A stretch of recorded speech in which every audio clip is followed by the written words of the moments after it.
Good morning, everybody. Good morning, sir.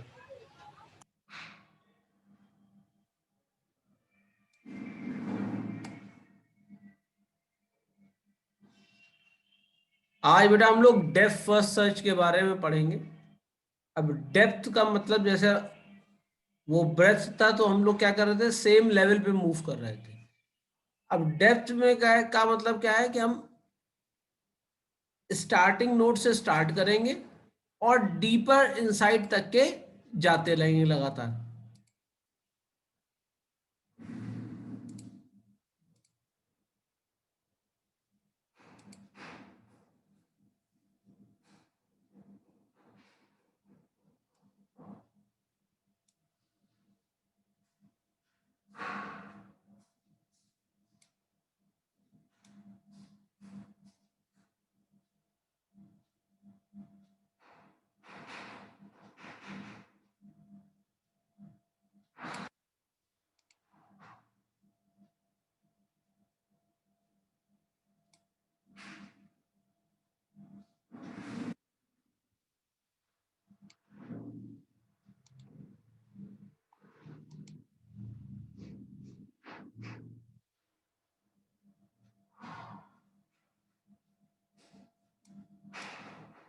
ठीक है, depth first search algorithm जैसे नाम बता रहा है कि डेप्थ में हम सर्च करना शुरू करेंगे।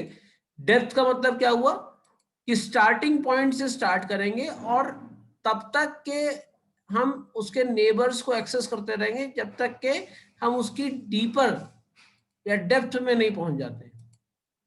डेप्थ का मतलब क्या हुआ, ऊपर से नीचे की तरफ। ब्रेथ का मतलब क्या हो रहा था, ब्रेथ का मतलब हो रहा था जब हम लेफ्ट से राइट की तरफ मूव कर रहे थे। अब हम वर्टिकली मूव करेंगे। क्लियर है बेटा? Yes, sir.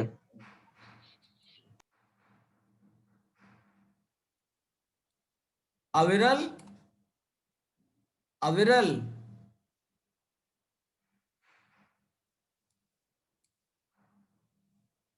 अविरल,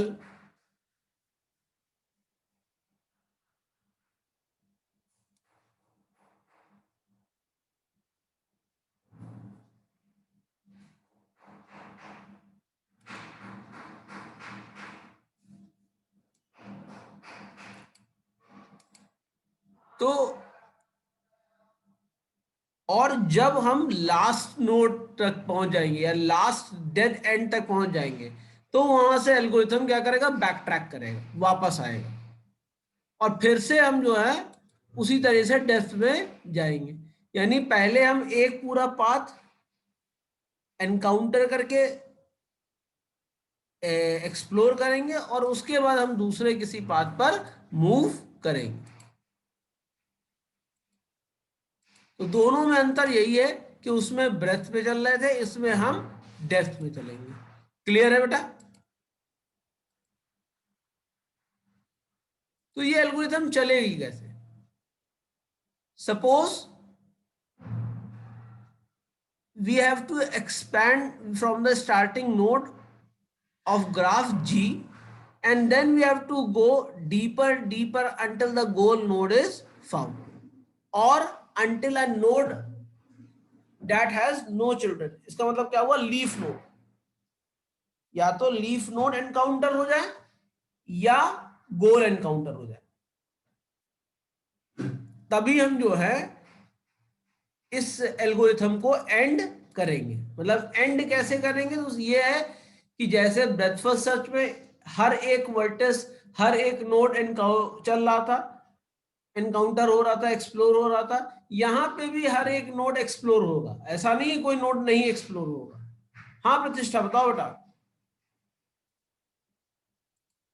प्रतिष्ठा आपने रेज हैंड किया, बताइए। 200 वो गलती से हो गया था। नहीं, वो गलती से नहीं क्या, कोई क्वेश्चन पूछना हो बेटा पूछ लो, पूछना चाहिए भी। क्योंकि जब तक आप पूछोगे नहीं मुझे नहीं आएगा। अविरल, मेरी आवाज आ रही है आप तक के?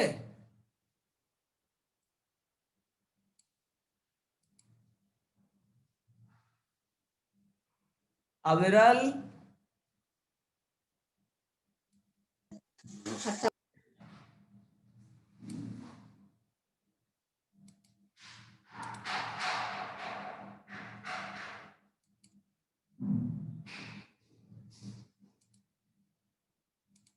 तो ये बात आपको समझ में आई कि कब हम बैक ट्रैक करेंगे?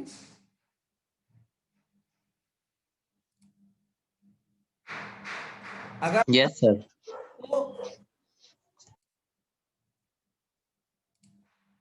ब्रेथ फर्स्ट सर्च में हमारा मूवमेंट इस तरफ से जाकर इस तरफ हो रहा था, ऐसे मूवमेंट हो रहा था, और डेप्थ फर्स्ट सर्च में ऐसे होगा, और उसके बाद वापस हम बैक ट्रैक करते रहेंगे जब तक कि हमको नोड या गो सारे या तो नोड एक्सप्लोर हो जाए या हमको हमारा रिजल्ट मिल जाए।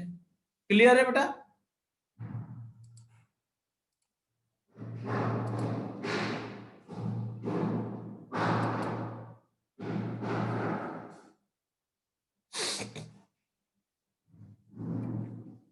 तो अब इसके एल्गोरिथम पे आते हैं। इसका एल्गोरिथम बहुत ही सिंपल है। इसमें भी आपके 3 स्टेट होंगे। जैसे ब्रेथ फर्स्ट सर्च में आपके 3 स्टेटस हो रहे थे, एक रेडी स्टेट होता था, एक आपका वेटिंग स्टेट होता था, एक आपका प्रोसेसिंग स्टेट होता था। तो उसी तरीके से यहां पे भी आपके 3 स्टेट होंगे। सबसे पहला स्टेट क्या होगा कि हम हर नोड को जी में एक्सेस करने जा रहे हैं, एक्सप्लोर करने जा रहे हैं। अच्छा, एक और डिफरेंस है। अब तक हम लोग क्या यूज करते थे? अगर ब्रेथ फर्स्ट सर्च में देखिए तो हम लोग यूज करते थे क्यू, और डेप्थ फर्स्ट सर्च में हम क्या यूज करने जा रहे हैं? स्टैक। क्यू में क्या था? फर्स्ट कम फर्स्ट सर्व था, और स्टैक में क्या होता है? लास्ट इन फर्स्ट आउट होता है। क्लियर है ना ये ऑपरेशन हम लोग को? जी सर। तो जैसे अगर सबसे पहले हमने स्टेटस रेडी किया for each node in graph जी। जब ग्राफ जी में हमने सारे नोड को रेडी स्टेट कर दिया, तो हमने क्या किया? सबसे पहला जो स्टार्टिंग नोड था ए, उसको स्टैक पे पुश कर दिया, और उसका स्टेटस क्या कर दिया? 2 कर दिया, यानी वेटिंग स्टेट कर दिया। अब हम तब तक के 4 और 5 स्टेप को रिपीट करेंगे जब तक मेरी स्टैक एम्प्टी ना हो जाए। अभी स्टैक एम्प्टी है? नहीं एम्प्टी है। उसमें क्या है? नोड ए है कि नहीं है?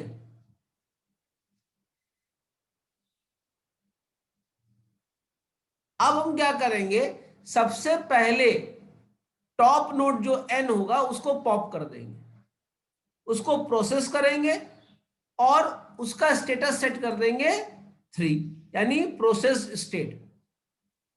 अब जो हमने एन प्रोसेस किया है उसके जितने भी नेबर हैं उनका, और जो रेडी स्टेट में यानी जिनका स्टेटस 1 है, उनका स्टेटस हम 2 करके फिर से स्टैक में डाल देंगे। तो फिर से अगली बार कौन सा होगा? जो सबसे टॉप एलिमेंट होगा फिर से पुश होगा, पॉप होगा। क्लियर है मेरी बात?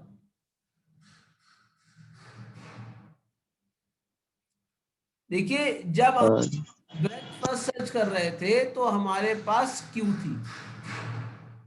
क्यू में क्या हो रहा है? इस तरीके से क्यू बनी हुई थी ना बेटा? अब हमारे पास क्या है? हमारे पास स्टैक बन रहा है। यानी अगर हमने नोड एन लिया तो एन को पॉप किया, तो एन का अगर मान लीजिए नेबर एम और पी हैं, तो हमने एन को पॉप करने के बाद एम और पी को यहां पर स्टैक में डाल दिया। अब लास्ट इन फर्स्ट आउट होता है, तो लास्ट इन उसमें क्या है? पी है, तो पी को पॉप करेंगे अगली बार। मान लो पी के नेबर क्यू आर है, तो क्यू आर को पॉप करेंगे। क्लियर है? समझ में आ रही है मेरी बात?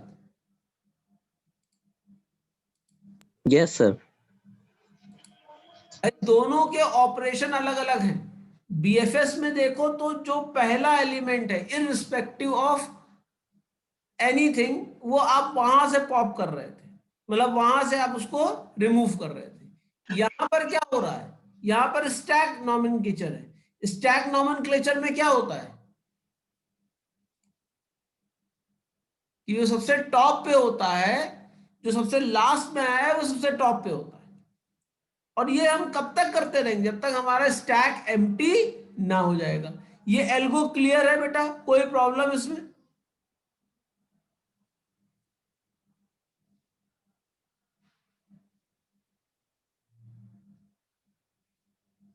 नो सर, क्लियर है सर। अविरल आ गए भाई, माइक पे बात कर सकते हैं अविरल। सर हाँ बेटा। सर क्विक सॉर्ट का प्रोग्राम है अपने कोर्स में? क्विक सॉर्ट का एल्गो है, एल्गो है, अच्छा। प्रोग्राम नहीं है। Okay sir, okay. अभी टोपोलॉजिकल सॉल्ट भी होते हैं, तमाम तरह की और भी सॉल्टिंग है, पर उस तरह की सॉल्टिंग अपने सिलेबस में नहीं है। अगर आप पढ़ना चाहेंगे तो हम पढ़ा देंगे, कोई दिक्कत नहीं है। अच्छा सर, ठीक सर, ओके। पहले जो सिलेबस में है उसको हम कवर कर लेते हैं, और फिर जो सिलेबस हाँ हाँ ठीक। होगी उसको भी कवर कर लेंगे, ठीक है? हाँ ओके सर। बेटा अभी तक समझ में आ रहा है सबको, कोई प्रॉब्लम तो नहीं आ रही है? Anushka, yes sir. अब समझ में आ रहा है बेटा थोड़ा बहुत?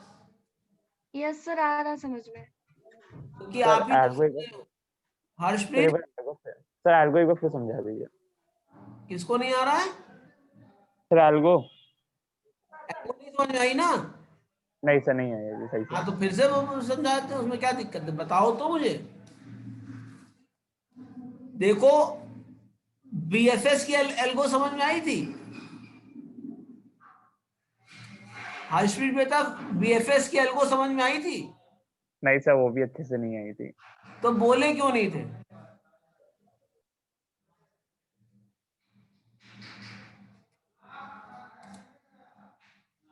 चलो बीएफएस में पहले चलो।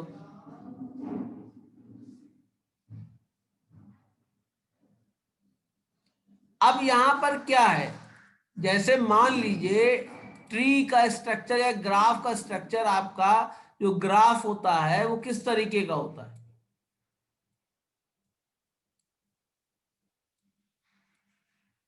इसी तरह का तो ग्राफ बनता है।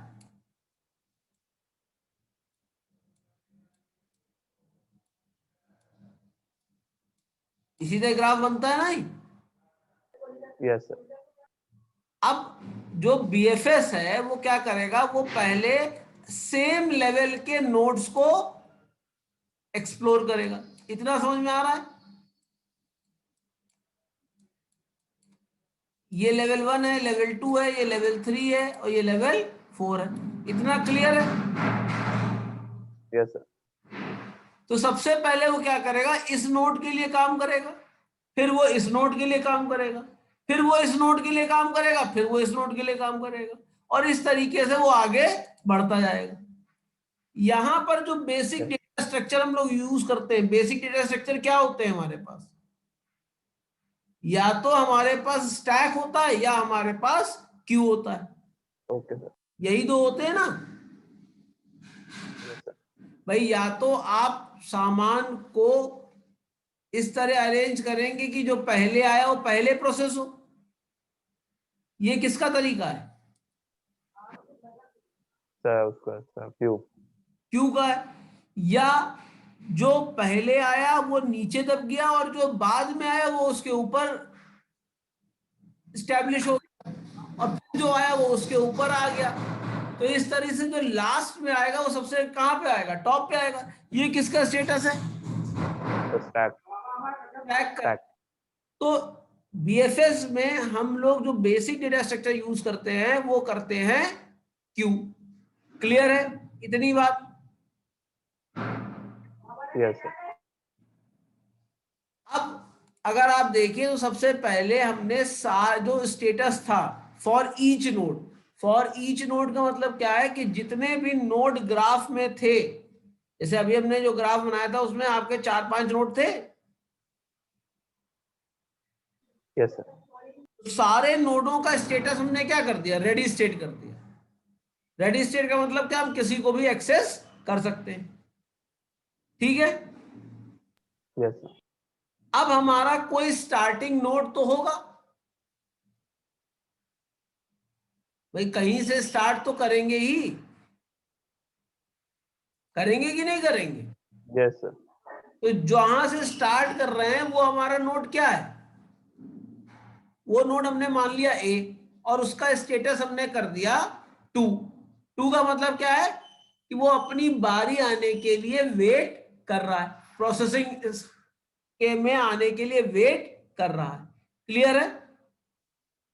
Yes sir. अब हमें क्या करना है, कुछ स्टेप्स को बार बार रिपीट करना है, तो उसके लिए लूप लगानी पड़ेगी, क्योंकि वो स्टेप सारे नोड्स के लिए क्या है, कॉमन है। इतना समझ में आया। Yes sir. और वो कब तक रिपीट करना पड़ेगा, जब तक क्यू के सारे नोड्स प्रोसेस ना हो जाए। इतनी बात समझ में आई।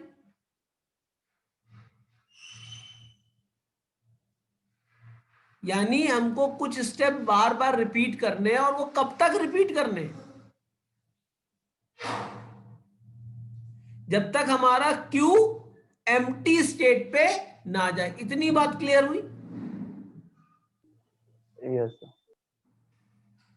अब हमने सबसे पहले क्या किया कि जो सबसे पहला था, जो पहले एंटर हुआ था, फर्स्ट कम फर्स्ट सर्व होगा ना, जो सबसे पहला नोड था एन, उसको हमने प्रोसेस किया और इसका स्टेटस क्या कर दिया, 3 कर दिया। 3 का मतलब क्या है कि अब हम इस वाले नोड को प्रोसेस करने जा रहे हैं। ये क्लियर है।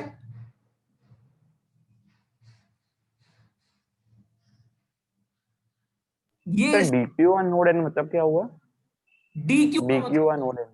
DQ का मतलब क्या हुआ, Q से हटाया। NQ का मतलब क्या हुआ, Q। ओके। DQ का मतलब क्या हुआ, Q से हटाया। बताया।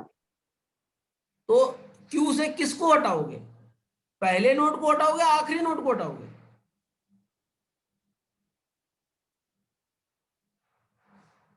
बताइए, पहला नोड हटेगा कि आखिरी नोड हटेगा। तो पहला क्यों पहला हटेगा, क्योंकि ये Q है, FCFS। ठीक है ना। इतना समझ में आई बात। Yes sir. तो जो करंट नोड है उसको हमने नोड n मानकर, अब ये नोड n का मतलब, ये नोड n हो सकता है नोड a हो, नोड b हो, नोड c हो, नोड d हो। ये n का मतलब ये नंबर डिनोट कर रहा है, ठीक है। Yes sir. अब हमने क्या किया, इसको प्रोसेस किया। प्रोसेस का मतलब क्या है, इसको हमने प्रिंट कर दिया। उसके बाद उसके जितने भी नेबर्स थे, नेबर्स क्या होते हैं, जिनसे कनेक्टिंग एज निकलती है। इतना क्लियर है। Yes sir. तो उससे जितनी भी चीजों की कनेक्टिविटी थी और जिनका स्टेटस 1 था, भाई ग्राफ में सारे नोडों का स्टेटस 1 कर रखा था, यस सर। उन सबका स्टेटस हम क्या कर देंगे, 2 कर देंगे। Yes sir. और उसके बाद वापस 4th स्टेप पे आ जाएंगे, और जो सबसे पहला नोड हमने फिर से जो उसमें लिस्ट में होगा उसको हटा लेंगे, यस सर। और फिर उसको प्रोसेस करेंगे। ओके। इस तरह से हमारे क्यू में जितने भी नेबर होंगे ए के या एन के, वो आते जाएंगे कि नहीं आते जाएंगे, आते जाएंगे।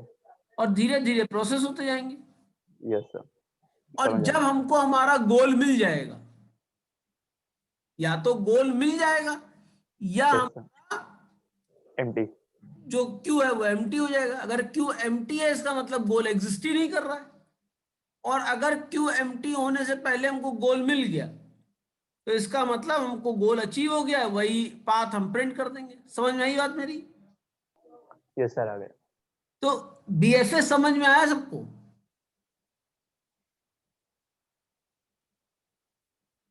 बीएफएस की एल्गो समझ में आई ये बात। आ गई सर। पूर्वा तुमको समझ में आई बेटा?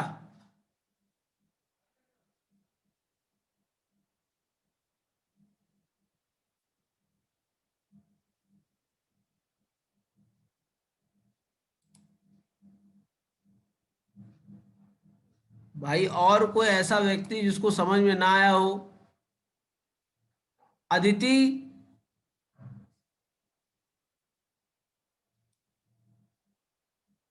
Aditi yes sir. बेटा समझ में आई बात? Yes sir. मतलब जबरदस्ती नहीं है। Ashutosh, yes sir. समझ में आया बेटा? Yes sir. क्योंकि इस पे तो हम लोगों ने इसके एग्जाम्पल भी किए थे कि नहीं किए थे? यस जैसे ये वाला ग्राफ जब किया था तो इसमें एडजेसेंसी लिस्ट निकाली थी। यस सर एडजेंसी लिस्ट कैसे बनी थी कि ए की कनेक्टिविटी कहाँ कहाँ तक के, बी सी डी तक की तो है, यानी ए के नेबर बी है, सी है और डी है। क्या ए का नेबर एफ है? नहीं है सर। भाई क्या सी का नेबर एफ है? सी का नेबर भी एफ नहीं है। सी से एच कहाँ जा रही है? बी तक जा रही है या जी तक जा रही है? तो नेबर समझ में आया क्या होता है? यस सर, जिसकी तरफ जा सकते हैं वो नेबर हो गया। हाँ, जिसकी कनेक्ट, अगर मान लो ये अनडायरेक्टेड ग्राफ होता तो हम कहते हैं जी और सी दोनों नेबर है, क्योंकि वहां कोई डायरेक्शन मेंशन नहीं है। यहां ये डायरेक्टेड ग्राफ है। और दूसरा, यहां सपोज किया गया है कि सारी एजेस की लेंथ 1 है। ये जो ए से सी तक पाथ जा रहा है छोटा दिख रहा होगा, लेकिन ये छोटा नहीं है, इसकी लेंथ कितनी है? 1 ही है। और ए से बी तक आपकी लेंथ लंबी दिख रही है, लेकिन लंबी नहीं है, कितनी है? 1 है। अगर आपका इवनली बैलेंस ग्राफ है, इवनली बैलेंस का ग्राफ मतलब कि आप कहीं भी चले जाओ, आपका वेट बराबर है, आपका वेट बराबर है, तो हम, हमारे पास जो भी आपके एल्गो का रिजल्ट आएगा वो सेम आएगा, जो मिनिमम पाथ आएगा वो सेम आएगा। बट अगर वेट अलग अलग है, वेट भी दिया गया है, तो मिनिमम पाथ हर बार वेट चेंज होने पे चेंज हो जाएगा। क्लियर है? क्लियर है बेटा मेरी बात? Yes sir. अब इसमें हमने क्या किया था? हमने सबसे पहले ए ए जो हमारा ओरिजिनेटिंग पॉइंट था उसको क्यू में ऐड कर दिया था। यही किया था ना? क्योंकि यहां पे बेसिकली हम लोग क्या यूज कर रहे हैं? एरे यूज कर रहे हैं। तो एरे में जब कुछ नहीं था तो हमने क्या किया था? -1 डाला था।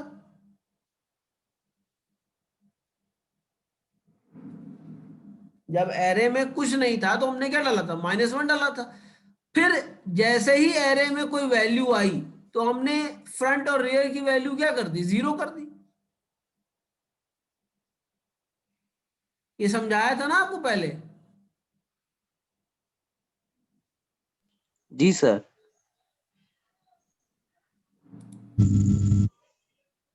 अब उसके बाद DQ का मतलब क्या? हमने उसमें से फ्रंट में से पहला नोड हटाया। जब पहला नोड हटाया तो पहले नोड के नेबर क्या क्या थे? BCD थे, डी थे। क्यू में ऐड कर लिया। और ए को हमने ओरिजिन में ऐड कर दिया, तो ए आ गया, क्योंकि ए से ओरिजिन बी तक के है, ए से ओरिजिन सी तक के, ए से ओरिजिन डी तक के, है कि नहीं है? अब हमने front is equal to front plus 1 किया तो फ्रंट की वैल्यू 2 आ गई। तो 2 इंडेक्स पे क्या है? बी है।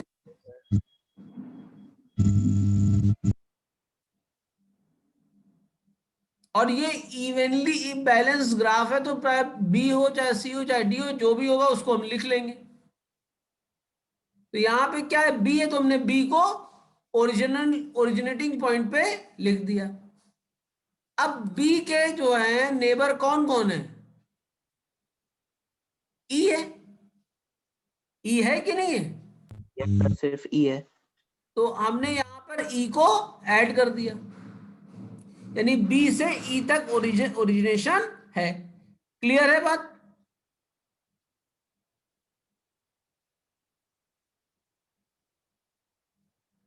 भाई फ्रंट की वैल्यू 2 हो गई, रियर की वैल्यू 4 क्यों हो गई? क्योंकि एक ही एलिमेंट तो ऐड हुआ है, क्योंकि बी का नेबर केवल एक ही एलिमेंट तो है, ई।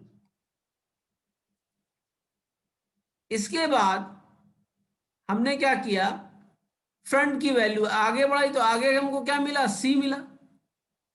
सी को हमने ओरिजिनेटिंग लिस्ट में डाल दिया। तो सी से हमारे पास कहां कहां तक के ओरिजिनेशन है,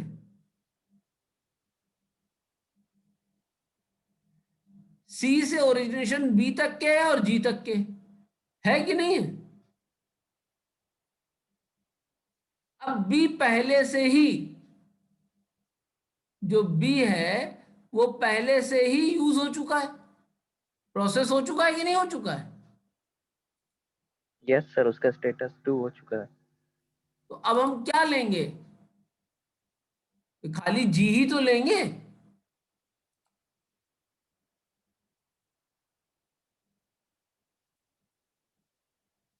ठीक है बेटा, इसी तरीके यस सर। डी क्यू क्या, front is equal to front, अगला फ्रंट क्या था, डी था। अब डी के नेबर कौन कौन से जिनको एक्सप्लोर ना किया गया?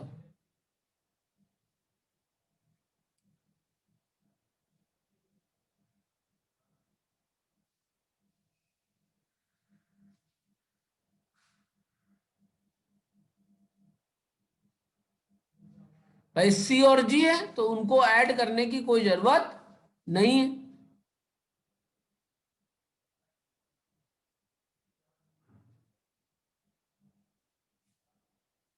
और इसी तरीके से जब तक ये हमारी पूरी क्यू यूज अप नहीं हो जाएगी, हम इसको आगे बढ़ते जाएंगे। यही तो था।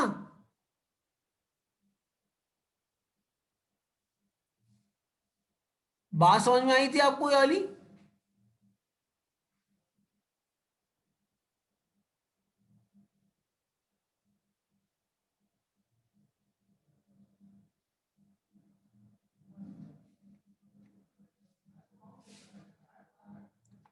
अब इसी का ठीक उल्टा क्या है डीएफएस में। डीएफएस में हम हॉरिजॉन्टली मूव ना करके कहां कैसे मूव कर रहे हैं, वर्टिकली मूव कर रहे हैं। क्लियर है बेटा ये बात? जी सर, वर्टिकल मूवमेंट क्लियर है सर। हर्ष आपको ये बात समझ में आई?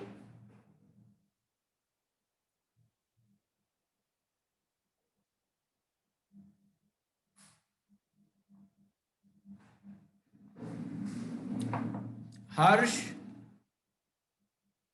Yes sir. ये बेटा बात समझ में आई कि उसमें हम कैसे चल रहे थे, हॉरिजॉन्टली चल रहे थे, इसमें कैसे चलेंगे, सर वर्टिकली। वर्टिकली। यानी हम को ब्रेथ से कोई मतलब नहीं, हम उसकी लेंथ में डीपर तक जाएंगे, और जब हमारे पास लीफ नोट आ जाएगा, यानी जिसका कोई भी चाइल्ड नहीं होगा, या वो गोल हो, अगर गोल हो तो वहीं पे खत्म हो जाएगा। अगर वहां पे चाइल्ड नोट है तो हम क्या करेंगे, बैक ट्रैक करेंगे। बैक ट्रैक का मतलब क्या, वापस जाएंगे। Yes sir. आ रही बेटा? यस सर, आगे। अब अगर इस एल्गो को देखें तो यहां पे भी वही काम किया है कि हमने सबसे पहला काम क्या किया, जितने भी नोड थे हमारे जी में सबका स्टेटस क्या कर दिया, रेडी कर दिया। उसके बाद जो नोड ए था उसको स्टैक में डाल दिया। अब यहां पर स्टैक यूज करते हो, ये चीज हमेशा ध्यान रखो। और वहां क्या यूज करते थे, क्यों यूज करते थे। ये चीजें आपको हमेशा ध्यान में रखनी पड़ेंगी।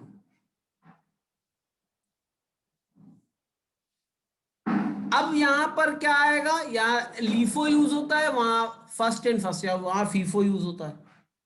और यहाँ पे चौथा पांचवा स्टेप हम कब तक रिपीट करते रहेंगे, जब तक हमारा स्टैक एम्प्टी ना हो जाए। क्लियर है मेरी बात इतनी?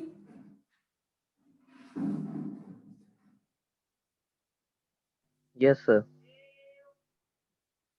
अब हमने क्या किया, जो सबसे पहला नोड हमने उसमें डाला था स्टैक में, उसको पॉप कर दिया। पॉप का मतलब क्या होता था, बाहर निकाल लिया, यानी हमारा स्टैक में से वो नोड डिलीट हो गया।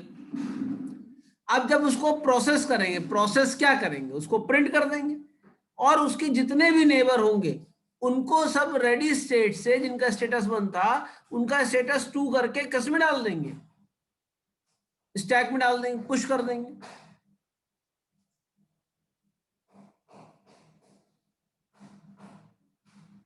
क्लियर है मेरी बात?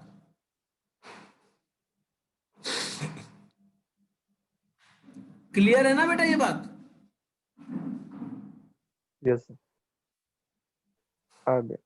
इस तरीके से हम कब तक चलते रहेंगे, या तो हमको पहला एक गोल मिल जाए, या हमारा स्टैक एम्प्टी हो जाए। तो इसका मतलब क्या है, दोनों एल्गोरिथम में हर एक नोड ग्राफ का एक्सप्लोर होगा कि नहीं होगा।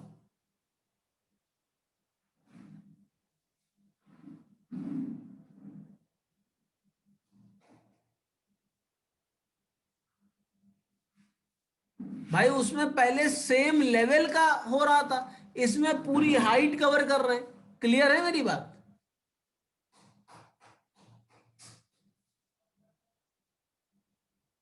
क्लियर है बेटा? सर एग्जाम्पल से ज्यादा अच्छे से समझ में आएगा सर, ऐसे नहीं आएगा। नहीं, मैंने जो अभी बात कह रहा हूं, मैं ये कह रहा हूं जैसे कि बीएफएस में भी हर एक नोड प्रोसेस हो रहा था कि नहीं हो रहा था। जी सर, हर नोड प्रोसेस हो रहा था। इसी तरीके से आपका स्टैक एम्प्टी कब होगा, जब सारे नेबर्स को हम प्रोसेस कर चुके होंगे, और हमने पूरे ग्राफ के सारे नोडों का स्टेटस क्या कर रखा था, रेडी कर रखा था। तो हर रेडी स्टेट पे जाकर उसका स्टेटस हमको 2 करना था, और उसके बाद उसका स्टेटस 3 करके उसको प्रोसेस करना था। यही तो करना था। यस सर, इतना ठीक है, इतना समझ में आ गया सर। इतना समझ में आ गया कि नहीं समझ में आ गया? यस सर, इतना समझ में आ गया था। तो मैं फिर से रिपीट करूं, क्योंकि ये जब समझ में आएगा तब हम इसके एग्जाम्पल पे चलेंगे।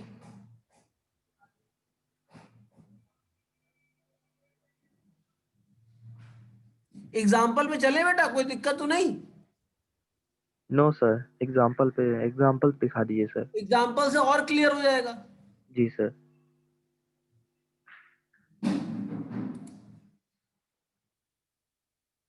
अब जैसा कि जो अभी कहा गया है उसको अगर फिर से कहें, depth first search begin at the starting node A which becomes the current node, then it examines each node n along a path p which is begins at a।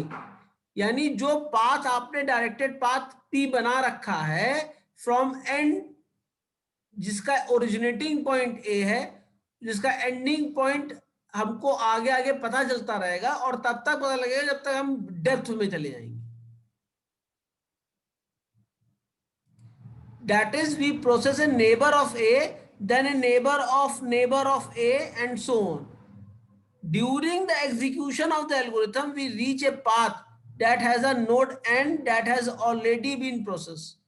मतलब अगर वो प्रोसेस पहले से हो चुका है तो हम उसको ऐड नहीं कर रहे हैं, वहां पे हम क्या कर रहे हैं, बैक ट्रैक कर रहे हैं, कब कहां तक के, करेंट नोड तक के। नहीं तो जो अनविजिटेड नोड है उसको हम प्रोसेस कर रहे हैं। इतना समझ में आया? ये भैया पिछली एल्गो का ही को ही जो है शब्दों में लिखा हुआ है। Yes sir. अब अगर आप देखिए तो आपके पास यहां पर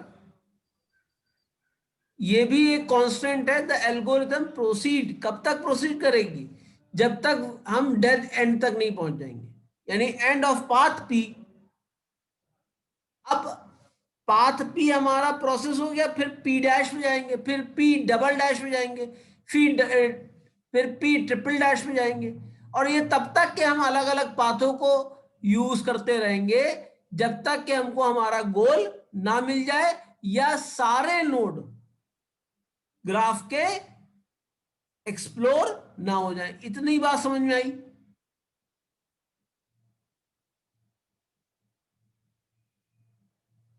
यस सर। इस एल्गोरिथम में वो एज जो नए वर्टिस को पर ले जाती है उसको हम डिस्कवरी एज कहते हैं, और जो एज पहले से ही विजिटेड वर्टेक्स पे ले जाती है उसको बैक एजेस कहा जाता है।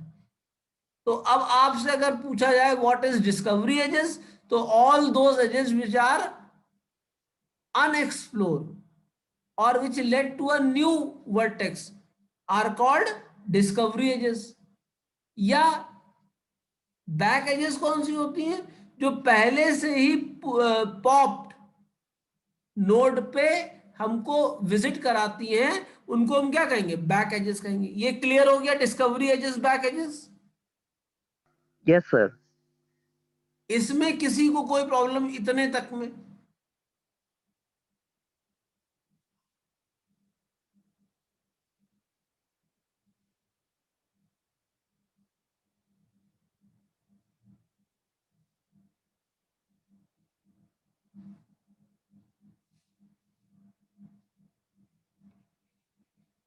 No sir.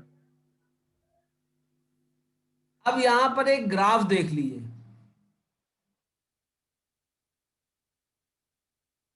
अब यहां पर क्या लिखा है, adjacency list of G is also given।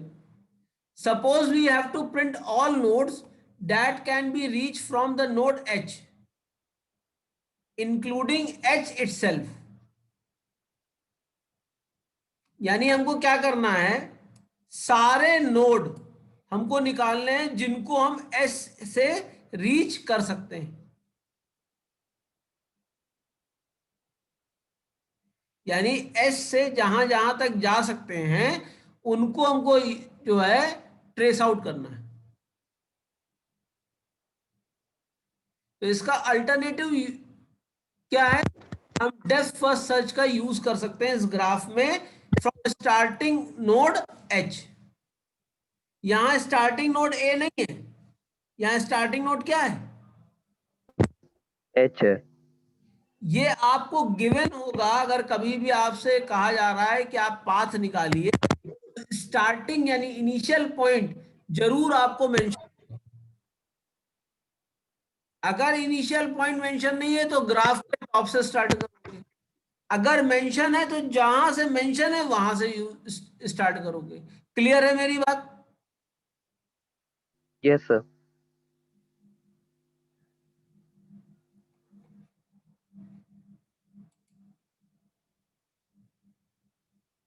सबसे पहले हमने स्टैक में किसको पुश किया,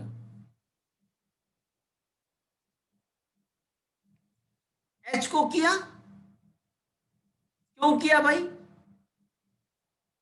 क्योंकि वहीं से शुरू करना है सर। भाई स्टार्टिंग नोड हमारा एच है इसलिए एच से किया। ठीक है बेटा। अब जब एच पे जाएंगे तो एच को पॉप करेंगे पहले, और एच के जो नेबर हैं, एच के नेबर कौन कौन है भाई, हम भूल गए ग्राफ। एच के नेबर कौन कौन है, ई और आई। ई और आई है। ई और आई है कि नहीं है? तो हमने स्टैक में क्या कर दिया, जितने भी एच के नेबर थे उनको पुश कर दिया। तो स्टैक ये बन जाएगा कि नहीं बन जाएगा भाई, स्टैक ये बन जाएगा कि नहीं बन जाएगा? Yes sir. यहां तक समझ में आया?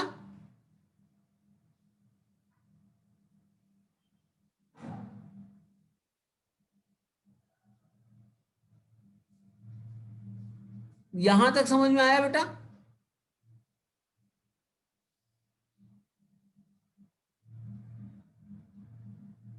यस सर, यहाँ तक समझ में आ गया सर, स्टेप 2 तक।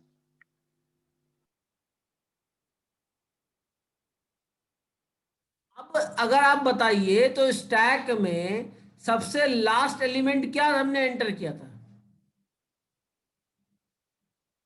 सर आई एंटर किया था आई सबसे एंटर लास्ट में। किया था, तो आई क्या हो जाएगा? जी सर। प्रिंट हो जाएगा। Yes sir. और आई के जो है कौन कौन से नेबर हैं? एफ। यस सर, सिर्फ एफ है। अब हम क्या करेंगे, स्टैक में क्या ऐड कर देंगे? एफ ऐड कर देंगे। तो स्टैक इस तरह की बन जाएगी कि नहीं बन जाएगी? भाई ई पहले से था, अब नया क्या ऐड हुआ? एफ ऐड हो गया सर।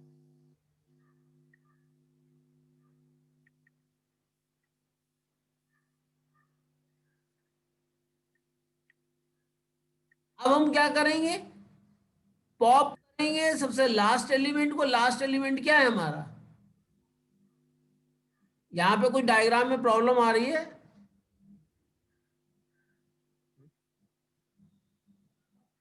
नहीं सर। अरे जी पॉप हो रहा है ना, यस सर। तो जी तो अभी आया ही नहीं था भाई। एफ, वो स्टेप पे मिस्टेक। तो push all the neighbours of F on to the stack. Note F has two neighbours C और एच। एच तो आएगा नहीं, क्या ऐड करेंगे? सी ही तो ऐड करेंगे।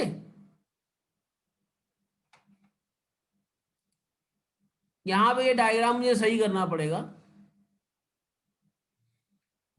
चलो फिलहाल इस डायग्राम को मैं अगले क्लास में जो है सही करके आपको फिर से समझा दूंगा, ठीक है?